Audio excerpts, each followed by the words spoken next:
Hello everyone, and welcome to part 2 of our video on the AT32 CAN FD Peripheral.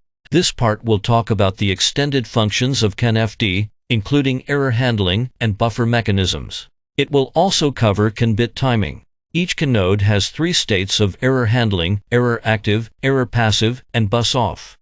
To handle the 3 error states, every CAN node has 2 error counters: the transmit error counter and receive error counter, readable via TECNT and RECNT. Both are incremented and decremented as defined by the CAN specification. This table here shows how the states of a CAN node. You can check EPASS, error passive status bit, and bus off to get the current error state of the CAN controller. The CAN controller has an error warning state. By reading the EWARN bit in the CAN STS register, you can obtain the error state of the node. The limit value is configured using EWL bit in the CAN _error register. Limit of count of errors equals EWL plus 1 multiplied by 8. The limit values can be chosen in steps of 8 errors, from 8 to 128. A CAN node enters the bus off state automatically if its transmit error counter exceeds 255. Then it will not take part in further communications. A CAN node returns to error active state if it is rest by a power on reset or if it receives 128 sequences of 11 recessive bits. RECNT and TECNT are automatically reset to 0. Setting bus off to 1 or clearing it will set the EIF interrupt if EIE is enabled. Writing 1 to bus off will forcibly reset the error counter and force the node to recover from bus off state, but not set EIF. In older CAN 2.0b, this process was automatic and did not require host controller involvement so as to avoid low-level faults. In CAN FD, it allows the host controller to override the automatic counter behavior. However, it should be used only for debugging purpose. The CAN controller is able to detect the exact bit position in the arbitration field where the arbitration has been lost. This event can be signaled by the ALIF interrupt if ALIE equals 1 is enabled. The value of the ALC is defined as follows. A frame starts with the SOF bit and then the first bit of the ID is transmitted. This first ID bit, which is ID 28, has ALC value 0. The second ID bit ALC value is 1, and so on. If a standard remote frame arbitrates with a data frame, then the remote frame loses arbitration at the RTR bit and ALC value is 11. If a standard remote frame arbitrates with an extended frame, then extended frame loses arbitration at the ID bit, and ALC value is 12. The maximum value of ALC is 31, which is the RTR or RRS bit of an extended frames. The value of ALC stays unchanged until another event of arbitration lost occurs. Here is an example code showing the exact arbitration lost position. Enable ALIE and check ALIF to read the value of ALC. In this figure, we can see the arbitration lost position when data frames are interrupted. Note that when the FDF bit is interrupted, it is not considered an arbitration lost, but rather a transmission error which will increment the transmit error counter. The CAN recognizes errors on the CAN bus and stores the last error event in the KOER field. A CAN bus error can be signaled by the BEIF interrupt if BEIE equals 1 is enabled. KOER stays unchanged until the next error event. If RBALL equals 1, then also error frames will be stored in RBUF. The LLC frame also includes KOER information.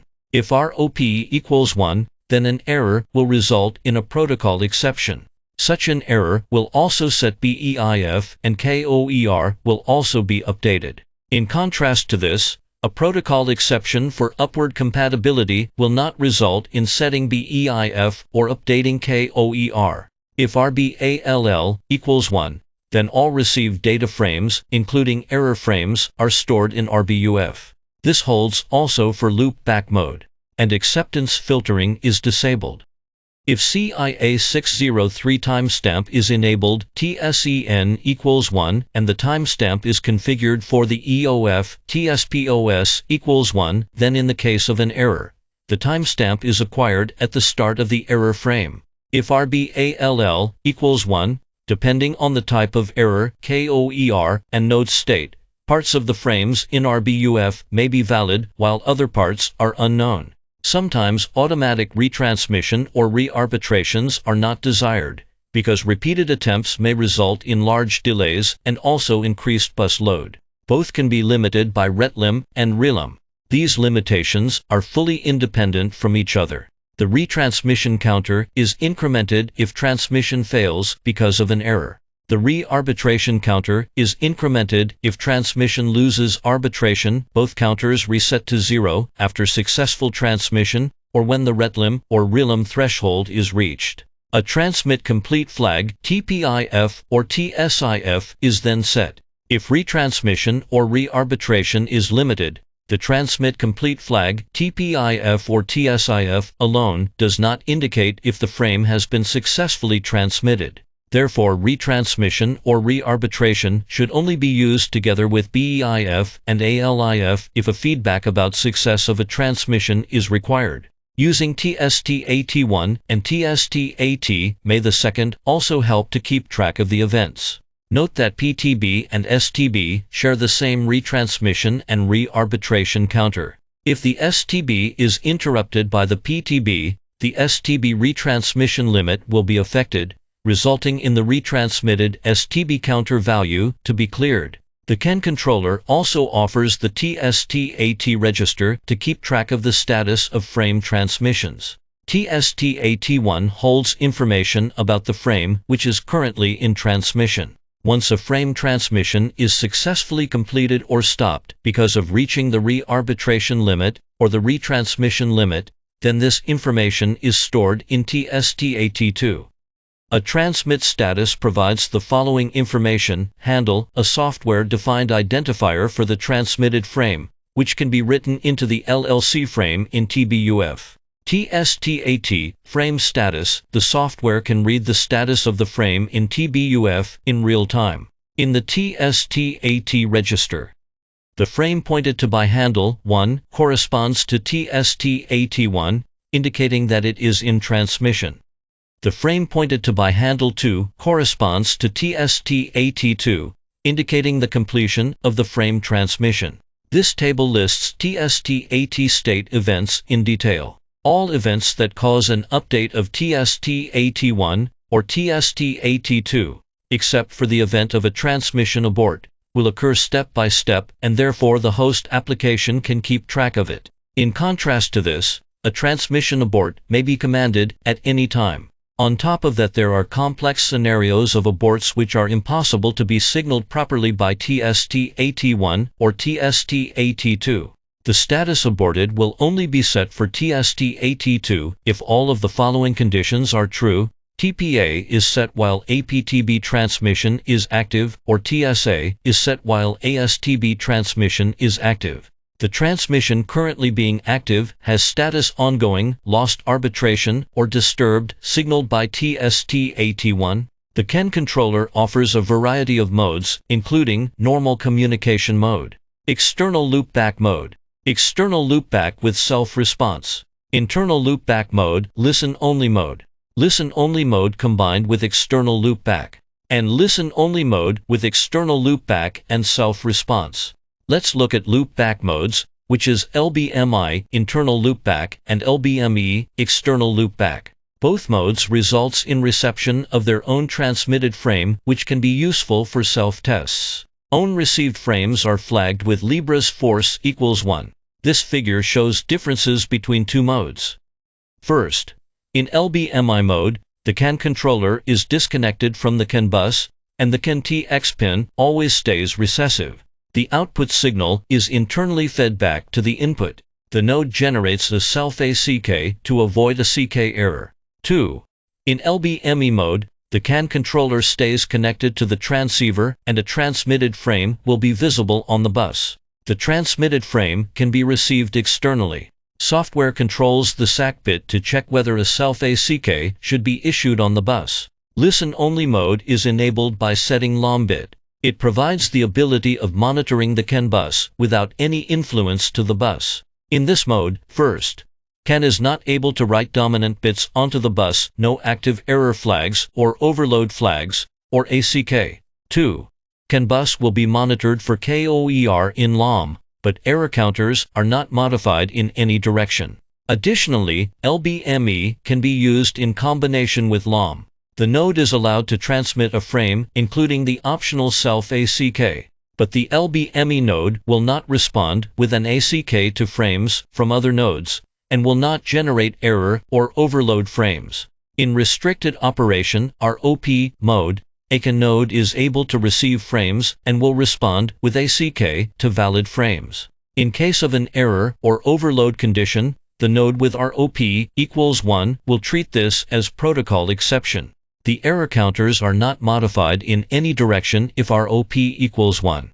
ROP mode is typically used in A-Time Master for TTC CAN. It is able to transmit time reference messages to start up the network. Let's turn to transceiver standby mode. Using the register bit STBY, the output signal STBY is driven. It can be used to activate a standby mode for a transceiver. The behavior is compatible to the NXPTJA1049 transceiver, microchip MCP25612FD, and many more transceivers which provide a similar feature. Using the STBY bit, the standby mode is activated and outputs a high level to drive the STBY pin. The CAN controller does not allow STBY to be set if a transmission is already active, TPE, TSONE, or TSALL is set. If STBY is set, the transceiver enters a low power mode. In this mode, it is unable to receive a frame but monitors the CAN bus for a dominant state. When STBY is cleared, the transceiver exits standby mode and outputs a low level to drive the STBY pin. There are two ways to clear STBY.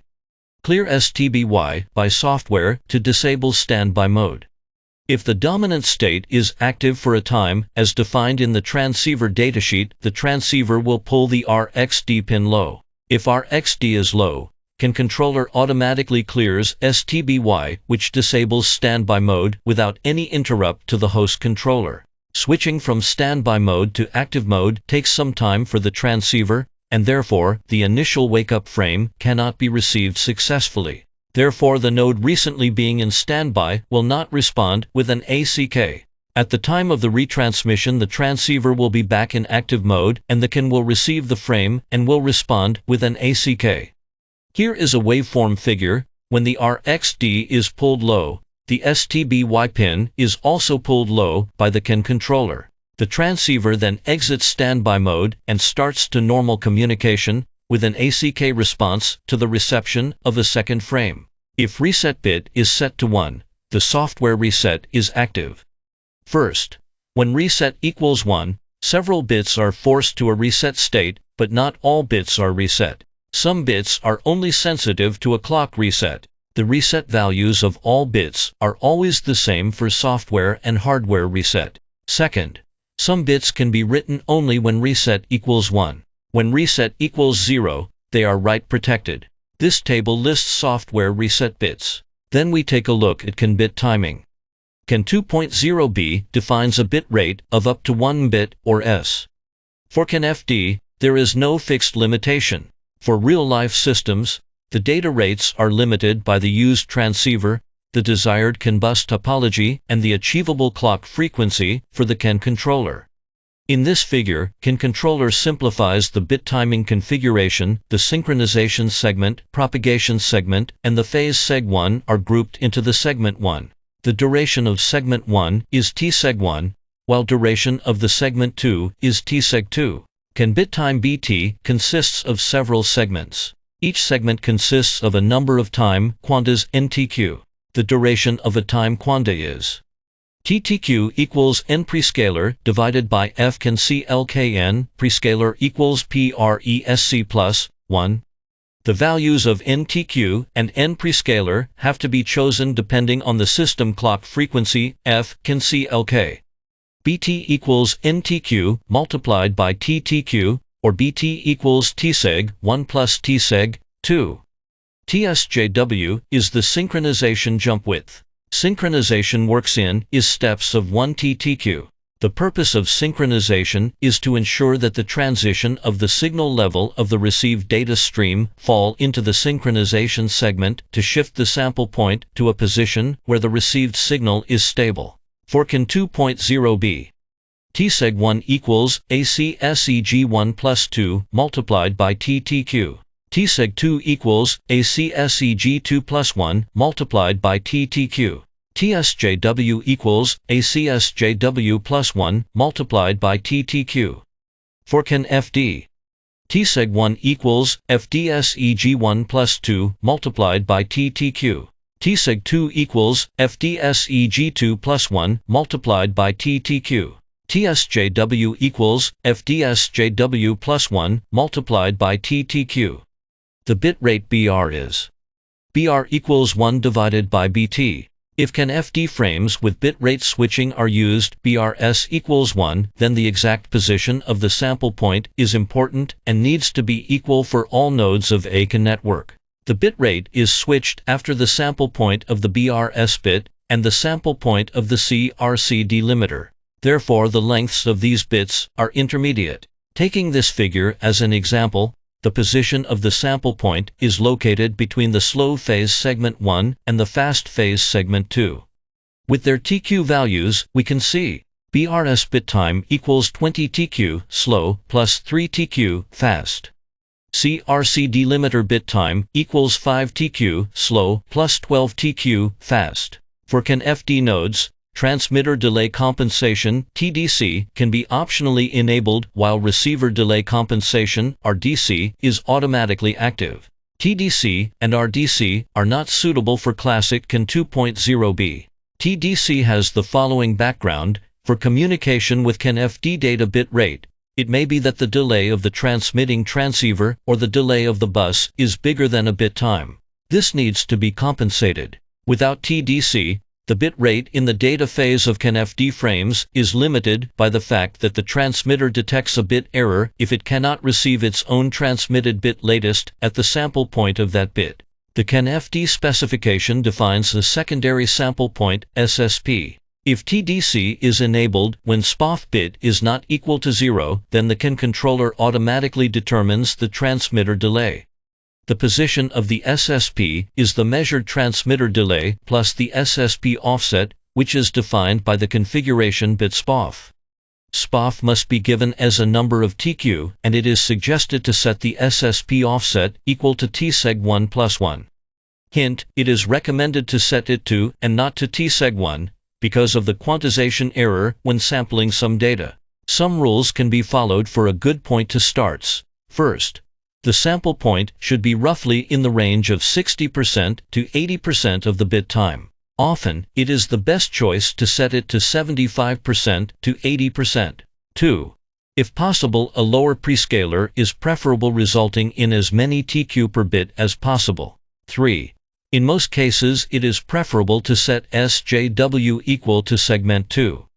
This is an example code of the bit timing configuration in BSP. First, enable software reset, configure relevant parameters of the bit timing, and then call the bit timing setup function. Thanks for your watching. With this, we come to the end of part 2. Please stay tuned for part 3 coming up next.